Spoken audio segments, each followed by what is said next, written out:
criteria that needed to be met to do an old 3.5% ITIN was not feasible.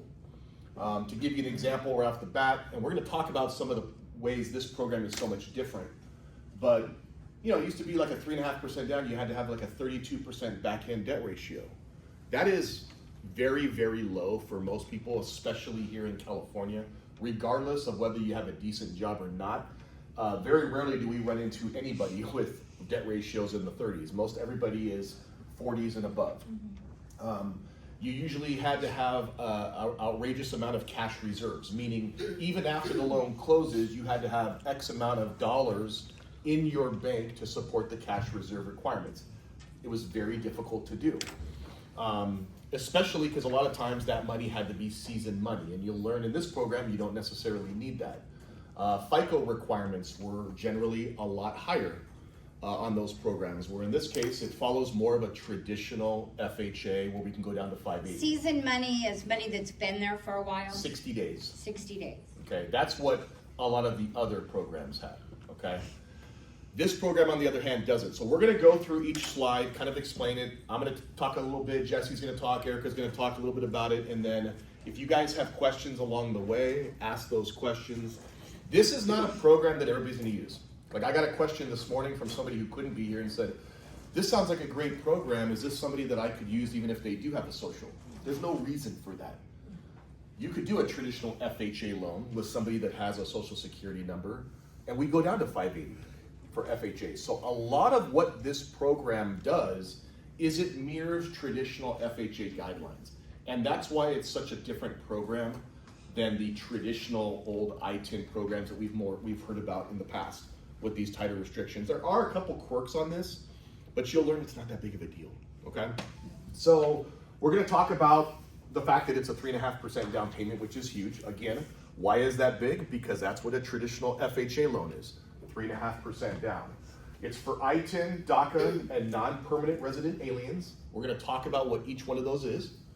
The borrower is going to receive full equity rights and homeownership benefits, just like they own the home, and they're going to build their own equity, and they're going to be able to do what they want with it. The only difference in this one is the property is held and titled by Tool River entity. So it's actually, the title is not in the borrower's name, which sounds kind of odd. Can they just sell it out from underneath us? The answer is no. We're going to go in detail about what that actually looks like, okay? They are going to sign a homeownership finance agreement and a recorded memorandum that protects their equity interests. So generally, Ulysses buys a house with his name on it, with my money. What can normally happen? He can sell that home, take the equity, but I put all the money into it. This protects that from happening, okay? Borrowers have full use, occupancy, and control of the property, just like a regular homeowner would. These are for primary residences only. So this is not secondary homes, vacation homes, investment properties, okay? No refinance within the program structure. Otherwise, they have to refinance out of the program altogether into a traditional agency loan. The loan is assumable. You have to keep in mind, assumable loans sound great, right? We've always heard of them with FHA and VA and, you know, rates in the 2s and 3s. It's an assumable loan. Remember, you're assuming the current balance and current rate. If the home is being sold for $500,000 more than what the current loan is, guess what has to happen? You have to get another loan. You got to get another loan or come in with the capital to bridge the gap. So assumable loans are great programs if you've got the capital. Most people, FHA, VA buyers, where loans are assumable, are usually coming in with 0 down or 3.5%, and they just typically don't have the capital to do that, okay?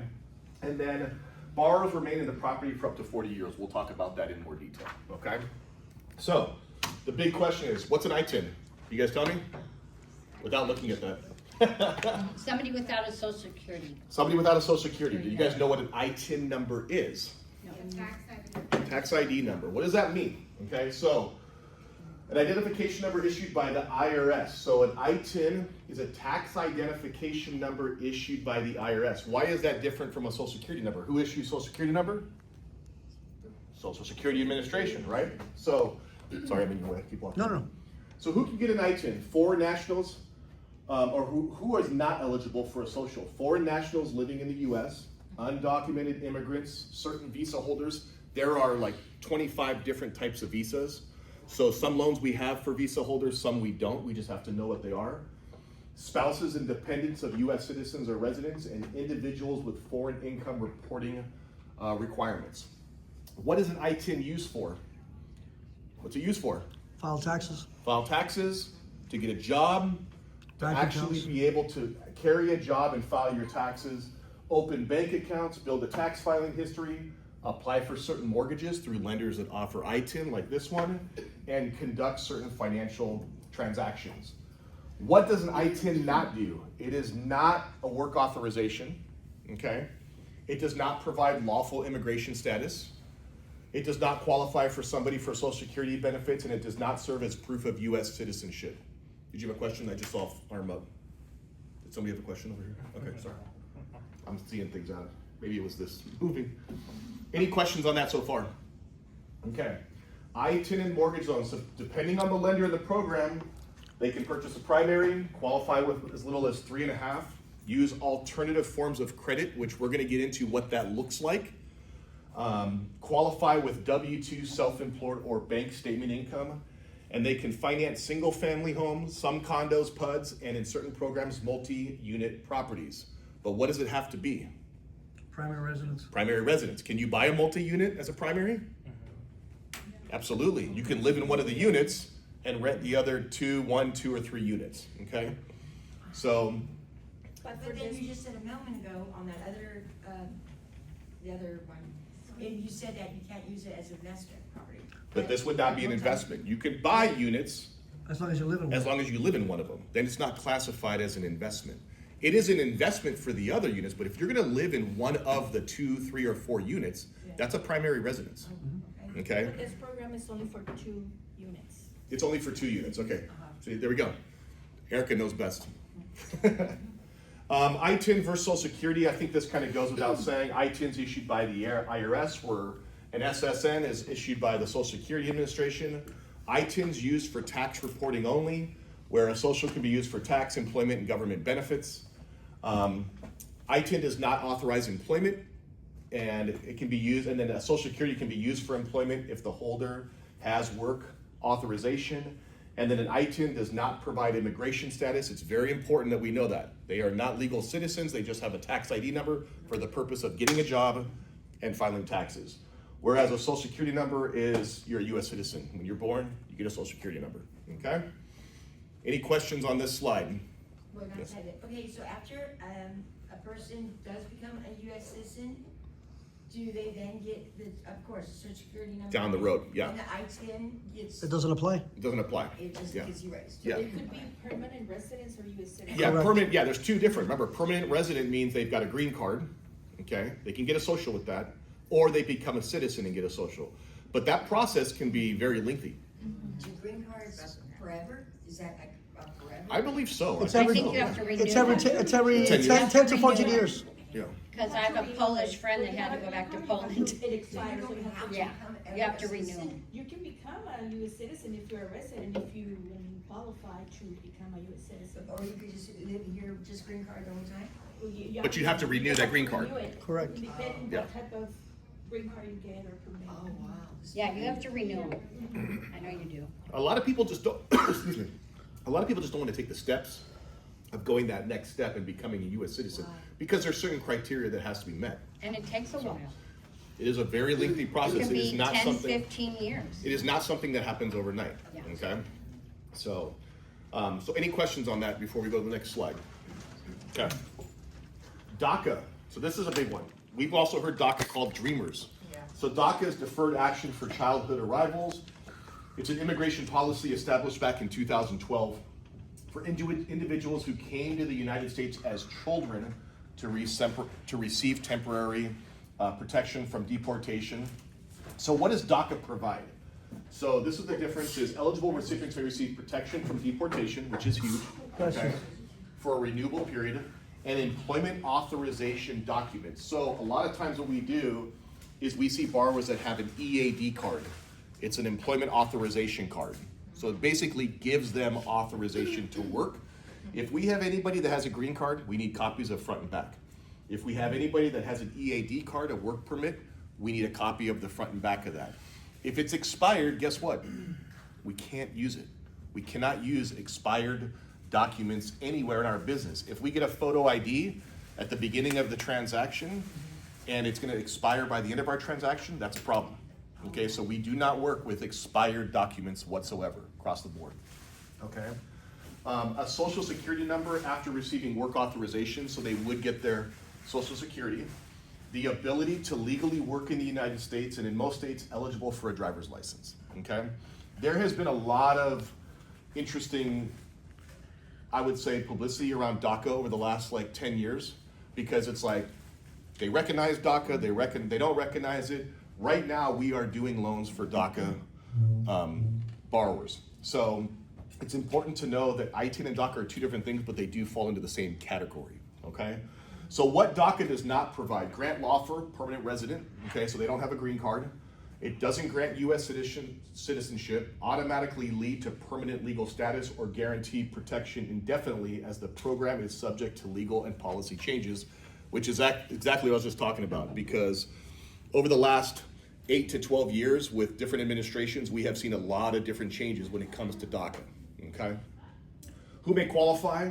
So generally applicants that arrive in the US before turning 16, meet continuous residence requirements, have been under the age of 31 since June of 2012, been enrolled in school, have graduated, obtained a GED, or have served honorably in the US military, and passed criminal background checks, okay? So DACA and home loans. So depending on the lend and loan program, DACA recipients may qualify for traditional FHA loans. Many allow them under FHA requirements. Conventional loans in some cases, state down payment assistance programs. Remember, if they have an EAD card, we can treat them like a traditional agency borrower that can get conventional What kind of FHA. EAD, the work authorization, employment authorization, Work permit. okay? And it literally is a card. It looks just like a green card, okay? DACA versus ITIN. So DACA is immigration protection, where ITIN's a tax identification number. Includes work authorization, the EAD card we talked about, where ITIN does not authorize employment, okay? It just authorizes them to be able to file taxes, okay? DACAs usually have social security numbers, where ITIN, that's the purpose of the ITIN. They don't have a social, so they have a tax ID number. DACA may qualify for FHA and conventional financing, where ITIN, they have to go with a specific ITIN program like we're gonna be talking about today in more detail. And then they also have, DACA has temporary immigration benefits, where ITIN has tax filing identification only. So ITIN is strictly for carrying a job and filing taxes, plain and simple, okay? Where does H1 stand? H1 visa? Like an H1 visa is a work visa. So that would be for like a non-permanent resident. Or like, I shouldn't say that, that'd be more like for like a foreign national, a foreign national.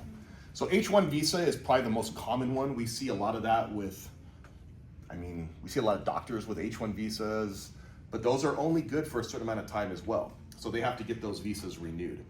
If you have somebody that has a visa, it's very important we do the legwork up front to see what kind of visa it is, because there are tons of them, and we have to make sure it fits within the criteria and is allowed for whatever program we're looking into, okay? What if it expires in 3 years and we're doing a loan? I think we're fine if it expires. It's 3 years. Yeah, 3 years.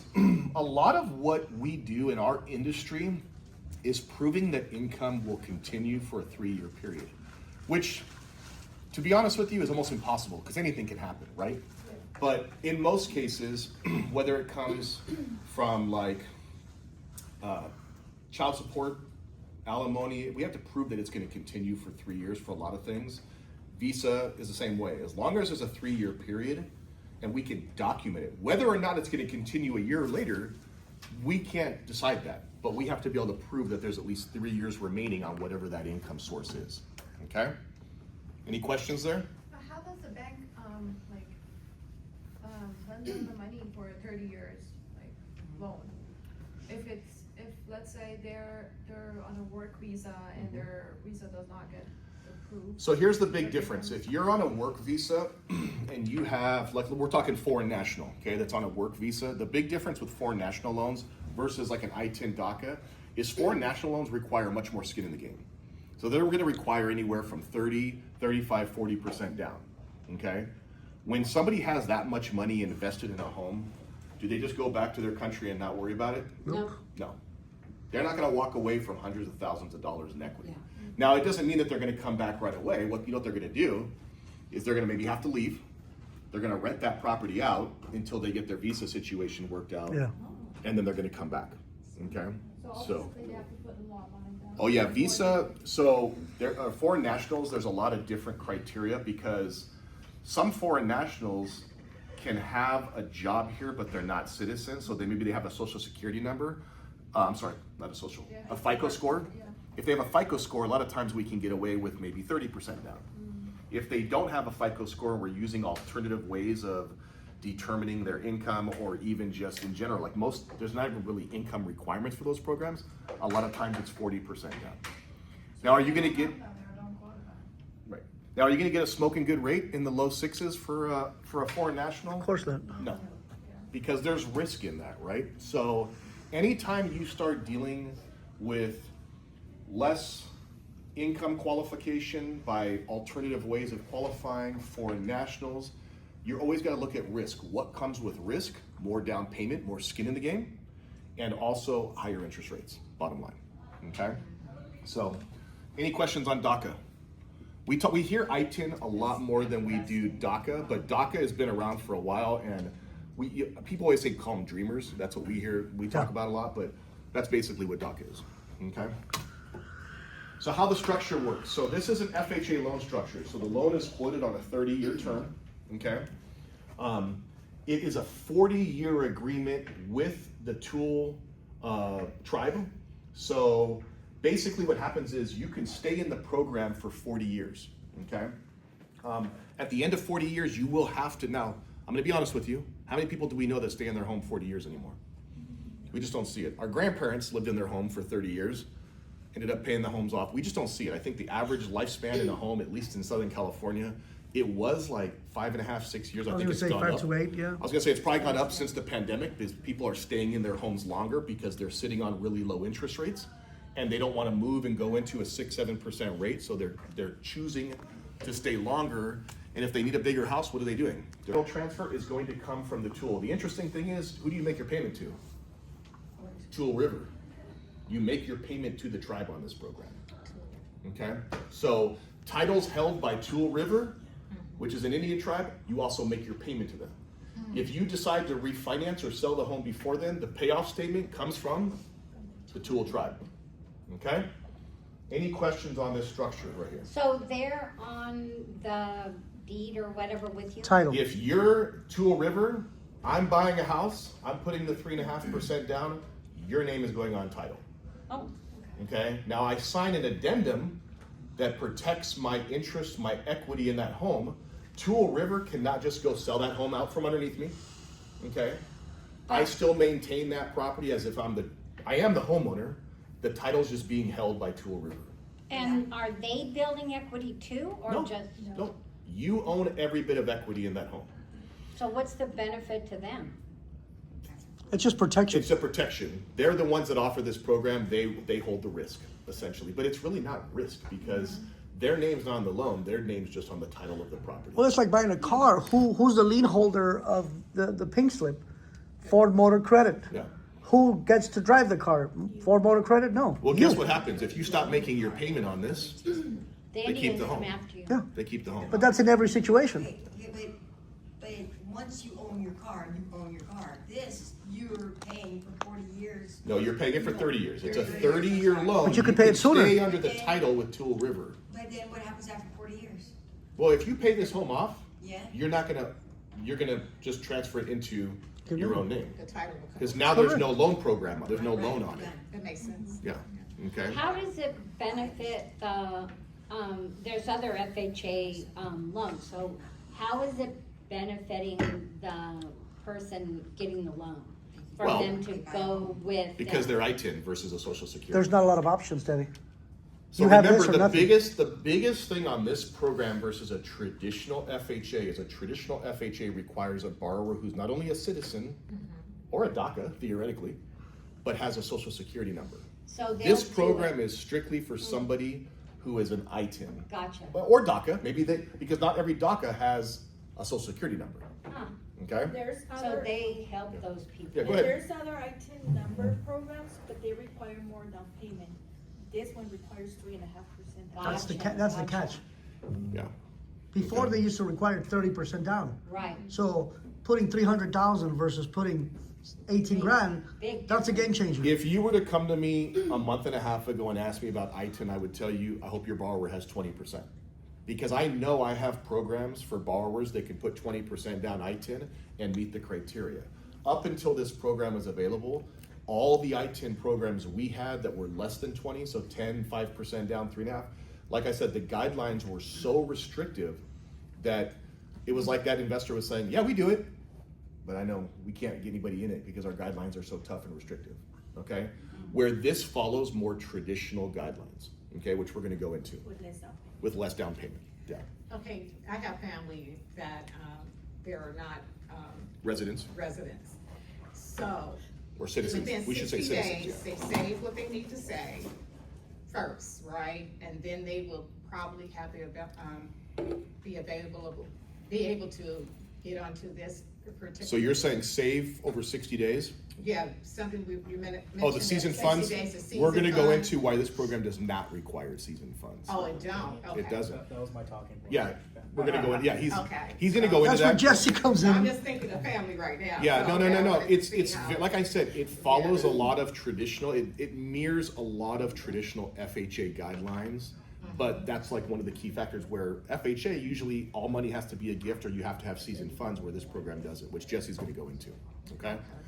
So let's go to the next slide. So this is Jesse, so Hey. jump into this. All right, sweet. So again, like to Wes's talking point, it follows FHA guidelines program, right? So when we think about FHA, we think about 3.5% down, right? 580 minimum FICO score, which is pretty much the minimum FICO for FHA for most investors, and then also 6% maximum seller credit. Okay, that's the same for FHA. Now it's their own program, so sometimes they can bend the rules when it comes to the seasoning of the funds, right? But yeah, so they'll actually go off of one bureau score. So we don't take three; they'll just take one, big credit bureau score. Okay, and then no score borrowers may qualify using alternative trade lines, and those alternative trade lines are rent history, cell phone payments. What's crazy is gym memberships and insurance payments. Even if we don't use them. $7 a month, we'll take it. Let's go. Can I add in there, that's also, a lot of you guys don't realize this, but alternative trade lines can be used for FHA borrowers too. Like a regular FHA loan. Wow. And they break them up into like tier 1, tier 2. So like tier 1 would be rent, because that's probably your biggest one, utilities, and then tier 2 are usually like insurance, cell phone, gym membership, whatever else you pay on a monthly basis, okay? So, And they'll verify those trade lines through bank statements. They want to see like around 3 months bank statements to show you're making your payments on time. And then also bankruptcies and other credit challenges are reviewed on a case-by-case basis. So if anybody has a bankruptcy, we'll probably just need a letter of explanation, send that over to the investor and see if we can. They have to wait 7 years, no. right? Do you know what the traditional waiting period is for an FHA loan on a bankruptcy? 3.5 years. 7 years, isn't it? For an FHA? The fact that you didn't know that makes me mad. Yeah. FHA, So, FHA bankruptcy is 2 years, guys. 2 years. 2 years. So imagine if we're saying 7 to people, we're Yeah. Yeah, you guys, it is very important because think about it, 2 years flies by like that, okay? If you can get a traditional FHA loan in 24 months after having a bankruptcy, like that's huge, okay? very Now, what I will tell you, and I don't mean to jump into this, but what I will tell you is that don't screw up after you had your one free pass. If you are continuing to show late payments on your credit report after they gave you that ability to write everything off and be clear of everything, that'll be a problem. But if they're clear, we don't even ask questions about the bankruptcy. It's discharged for 2 years, it's like we don't even talk about it. 7 or 13. 7. Yeah. But that's in general, not ITIN loans, right? In this case, like Jesse just said, it's gonna be case by case. So they would consider it if it's less than 24 months. But again, there's no specific, it's case by case. And we're gonna get to why it's case by Conventional case. 7, but Conventional's 4. FHA 2. Conventional's 4. Conventional's 4, Debbie. 4. Yeah. 8. Go ahead.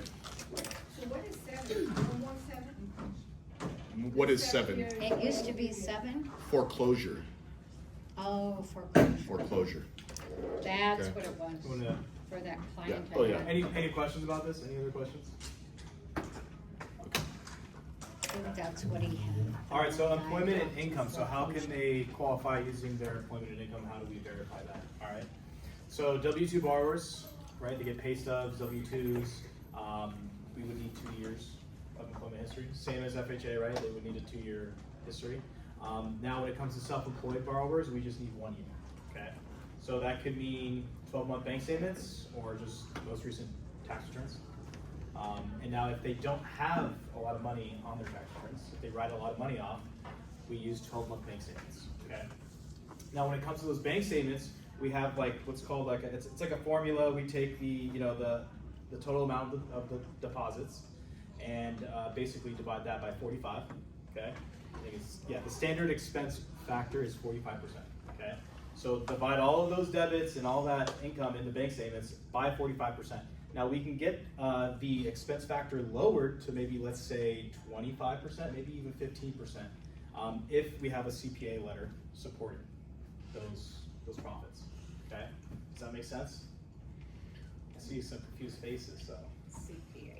I want to add in here, up here, CPAs.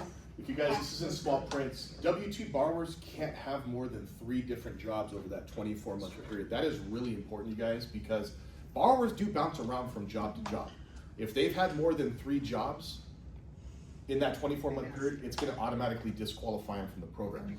I also wanna make clear that a lot of people are under the confusion and they're kind of just guided that, and it used to be this way, they had to be in the same line of work for 2 years.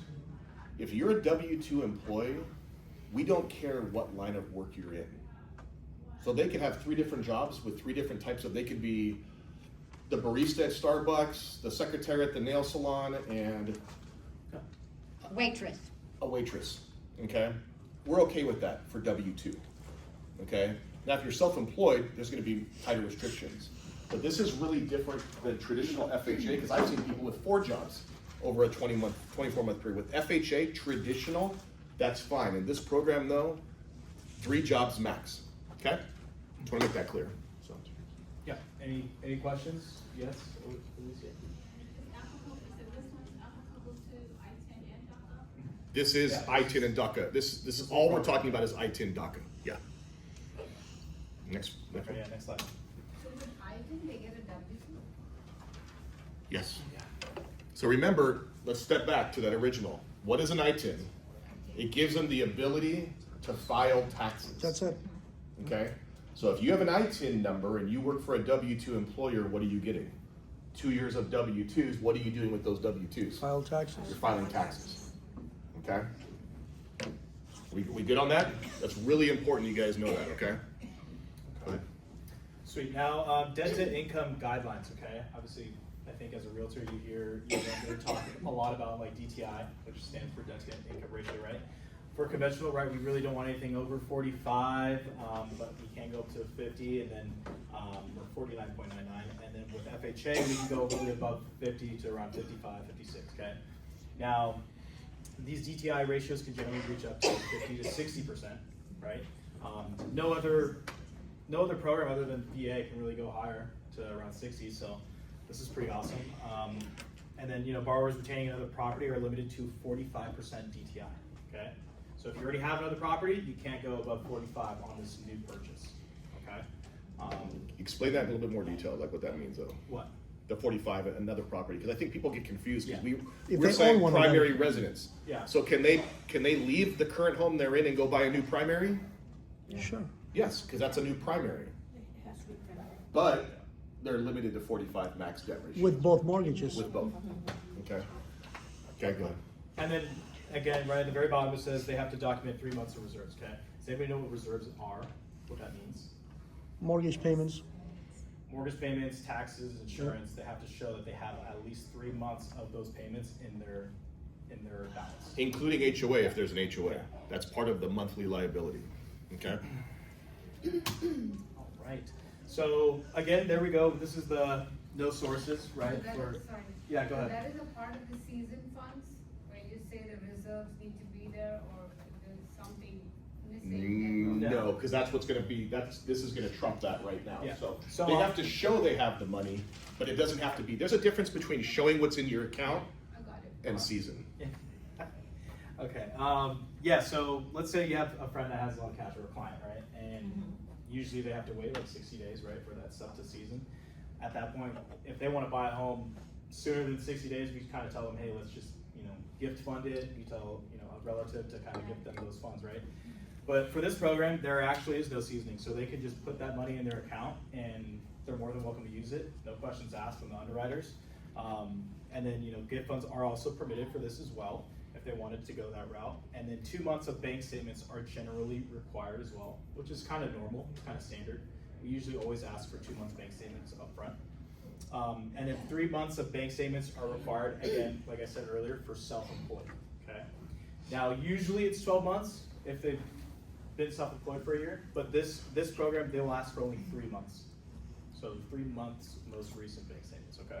What is the catch here? Everything is good about it. It is very good. That's why we're training on it, because it does sound very, But a lot of people do have a social security. when we and see won't programs like qualify. this that sound too good to be true, obviously our red flags go up as well. So we look for what are the caveats in this that are so much different. And the difference is, the number one thing is the FICO score down to 580. The debt ratio, which Jesse just talked about, going up to 50-60%, where traditionally a 3.5 was limited to like 35%. The fact that the money being used can be non-seasoned. So even though they're asking for 2 month statements on a traditional FHA loan, any one of us would look at a bank statement and go, what's this $20,000 deposit 2 days ago? Now we don't care. We don't care. So that's huge. I don't think you guys realize this really speeds the process up, because a lot of people that don't have seasoned funds, what do? Like Jesse said, we encourage them to have the money deposited, and we wait 60 days, or we turn it into a gift if the program allows gift funds.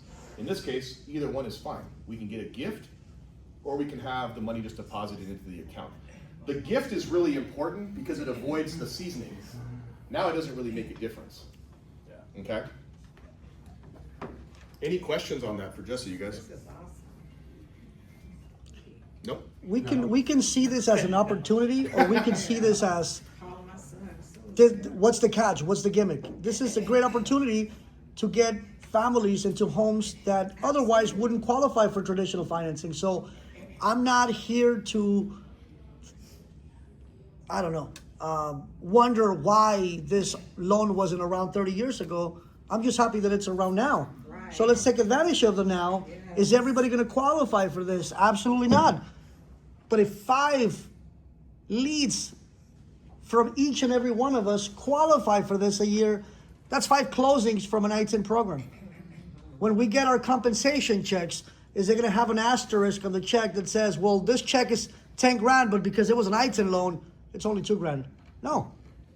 It's fair game, so let's push it. There are tons of programs that we offer you guys. Do we use them all the time every day? No, but guess what? We have them. This is just another one of those programs. It's not going to be for everybody. It's only for your DACA, your ITIN borrowers. Do we run into them every day? No. No. But It when sounds like it's almost easier than the traditional FHA and everything, with not having to have a season, with, Yes and no. There's I other mean, guidelines. Rates are going to be a little bit higher. We've talked about that. Rates are in the high 6s versus traditional FHA, which Okay. is in the high 5s now. Okay. Okay, so, which by the way, that rate is pretty ridiculous considering it's an ITIN. Yeah. Oh, yeah, Rates are because with the typically other ITIN programs, their rates were way higher. Double digits. higher, Yeah. in down payment. Yeah. Way higher. Now, can they use that, No, oh, I know what you're gonna ask. yeah. The 1.0 buy down? Yeah. Remember the 1.0 buy down that we have is for traditional agency. What is agency? Conventional, FHA, VA, USDA. This mirrors FHA, but it is not an Government FHA backed. loan. Yeah. It's not backed by the government, okay? Any more questions on this? Sean, you had a question? Yeah. Make it good, man. You're a lender, don't make it. So you were saying that like for the first purchase it's 50 to 60% DTI, but if you were going from primary and then you're going to sell your home into another primary, now it's 45% No. DTI. Oh, That's if you're gonna keep that home. oh, okay. Correct. So, it's a second home. So we call it a departure residence. A departure residence, well, means I'm leaving, I'm departing that home, I'm gonna keep it as a rental, but I'm buying a new primary. So now I have two loans. If you're selling it, Then then it there's doesn't not apply. multiple loans. Then you can still use the 50/60. Oh, okay. Okay? All right. Erica, wanna talk about the fees? Okay, so the fees required for this program will be underwriting fee, $12.50. And there's gonna be an upfront fee of half point, and this is half point of the loan amount, okay? There will be a notary fee of $150, and if there's HOA, if it's a condo or a, then there's gonna be a $250 for that. Yeah. Yeah, so those are the fees for this. And you guys, this is actually really good because this is underwriting and processing. Our underwriting fee right now on our loans is $12.50. Our processing fee is $7.95. So this is $795 cheaper for this particular program. Now, does that mean their fees can't change over time? They could send an email tomorrow and said, hey, we just increased our underwriting processing fee to $1,600. This is less than a VA. No, Yeah. no. No. Yeah. No, because VA doesn't have an upfront finance fee, unless you're a VA funding fee. And VA loans, I'm gonna be honest with you, I'm still a believer VA loan's the best loan we have in our industry, hands down. There are all kinds of ways to structure it. We don't always have underwriting fees, we don't always have processing fees. A lot of times we cover that for the veterans, sometimes we don't, it just depends on the structure. Wow, that was good to know right there. Yeah. So Now- then you cannot have to have, well, my husband, because he was, disabled, but because he's 100%, he was, what's that word? Exempt. Exempt from a lot of fees. Yeah, you're not gonna be exempt from this upfront fee. There's no ifs, ands, buts about it. If you're an ITIN DACA and you're using this program, you gotta pay the 0.5% that Erica was just talking about. Now, when we're talking about upfront fees, this is part of the 3.5%, or that's in addition to, No, the 3.5% is. that's the down payment.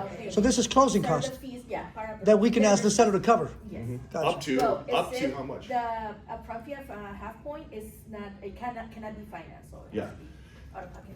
Let's talk about that real quick, I'm because glad. on a traditional FHA loan, theoretically, we can take seller concession and we can use seller concession to cover what we call our mortgage insurance premium. Correct. Okay?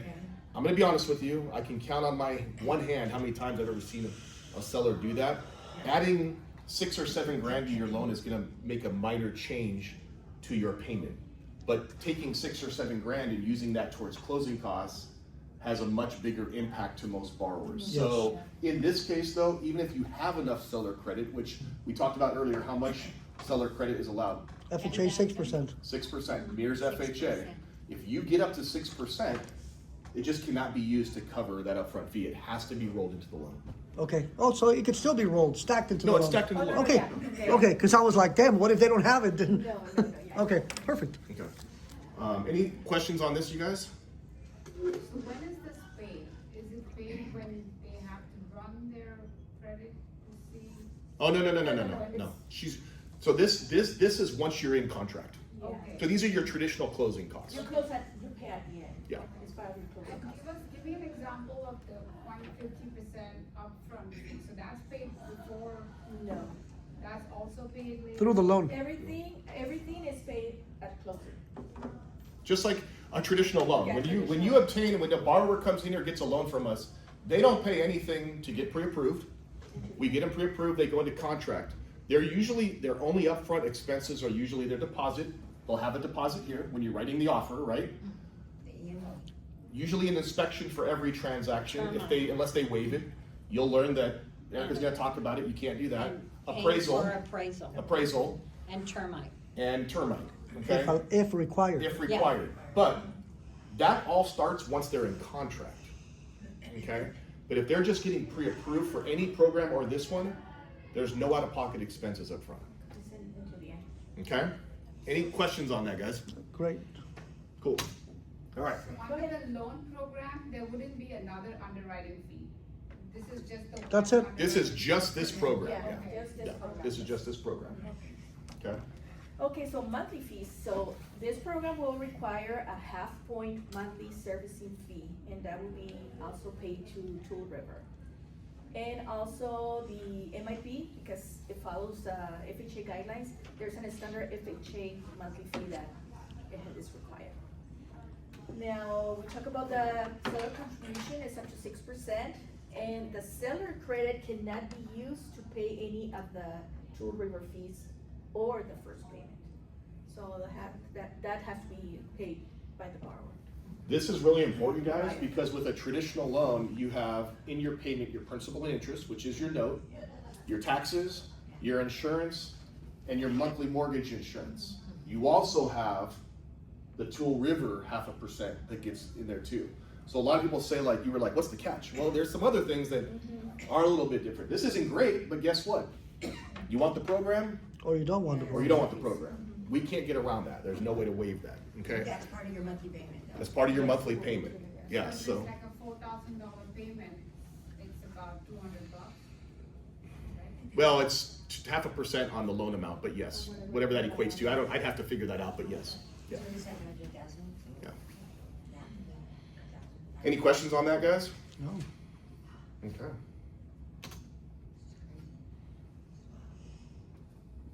Okay, so here, the properties that are eligible, it could be a single family resident, a 2-unit property, no more than 2, PUD, any FHA approved condominiums, and manufactured homes as well. On a permanent foundation, right? Yes, on a 100%. permanent foundation, it Yeah. has to be permanent foundation. And then, inspections require, the pest inspection is required with the clearance. Home inspection required for homes built before 1978. And, only health and safety related repairs are typically required. Additional inspection may be requested based on appraisal findings or property condition, so. Pretty straightforward. Yeah. Yeah, the only thing is on a traditional FHA, we can waive termite. There is no waiving termite on this program. Treat it like a VA. VA is one of the only loan we have where you gotta have Section 1 clearance, kind of the same way. We also, as lenders, never ask for home inspections. I don't wanna see a home inspection, they're nasty to look at, I don't wanna see it. I mean, that's not true. We see them sometimes because we take a look at it, we give our buyers art, but we never, ever put a home inspection in a loan package. In this case, if it's pre-1978, which you guys will run into, we gotta have that home inspection, so your buyer can't waive it, they won't. I don't think any of you guys are gonna suggest waiving an inspection. But if it's pre-1978, we need a copy of that inspection, we gotta throw it in the file, okay? They were doing that during the bidding wars, remember? What? Remember? When everybody's overbidding? Oh, waiving inspections, That yeah, was so stupid. yeah. So this is pretty straightforward, guys, there's not a lot here. Coach just mentioned manufactured homes, you guys. They've gotta be on a permanent foundation, you must own the land. They cannot be mobile space rent. This is manufactured home on a 433A recorded document, and you gotta own the land. Fee simple, okay? FHA approved condos, if you've got a buyer who's looking, send us the name of the condo community. We'll tell you if it's FHA approved or not, okay? I will tell you FHA condos are very difficult right now, very difficult. So if you're looking at condos, you're gonna limit how many homes you're gonna be able to look at. But at the end of the day, it is what it is, okay? Okay, so. I wonder why they don't qualify. The process of closing transactions normally takes 35 to 40 days. Sometimes we can make it happen in 21 days, so it goes case by case. So yeah, if you have any ITIN buyers, DACA, let us know. We can do all the information and see if they can qualify for this program. So question for you guys, or not question, statement. On your guys' page 2 of your RPA, there's 3 boxes that you can check when you're talking about financing. One is pre-qual, one is pre-approval, and what's the third one? Cash. No? Full underwritten? Conditionally underwritten approval, okay? This particular program, we do not submit unless we have underwriter approval on. So we need to, if your client finds a house, like all of a sudden you're like, I got an ITIN, they wanna write an offer today. I can't. I cannot write an offer on this program until I get it pre-approved, which could take 6 to 7 business days. So if you have an ITIN borrower that wants to utilize this program, we need to get them pre-approved, we need to submit it through underwriting, and underwriting needs to come back. No, No. totally different. No. Yeah, I know that it gets confusing, but yeah, that $1,250, those fees are not in place until they're in contract. This is just getting them pre-approved. Now we know they're conditionally approved, we know that what the conditions are, Now we send you out to find the property, okay? So in this case, you will be able to check that box, conditionally approved, which is gonna make your offer stronger, okay? And we'll put together the normal financing package that we get. The only difference is we're gonna add in that Tool River approval to go along. Now, is this gonna require us as lenders to reach out to the listing agent to explain the structure? Probably. Probably. Because they won't know. Which all three of us do anyways, regardless of what type of loan. We're always reaching out to the listing agents. Please don't send an offer without CCing your lender, whether it's us or Joe's Mortgage around the corner. Include the lender on the offer. It should be us. But if it's not, that's like a little, yeah. But if it's not, like, you guys need to make sure, because that lets us know to reach out to the listing agent and advocate for the buyer's offer to try to help get the offer accepted, okay? Yes? So what you're saying is once our client gets approved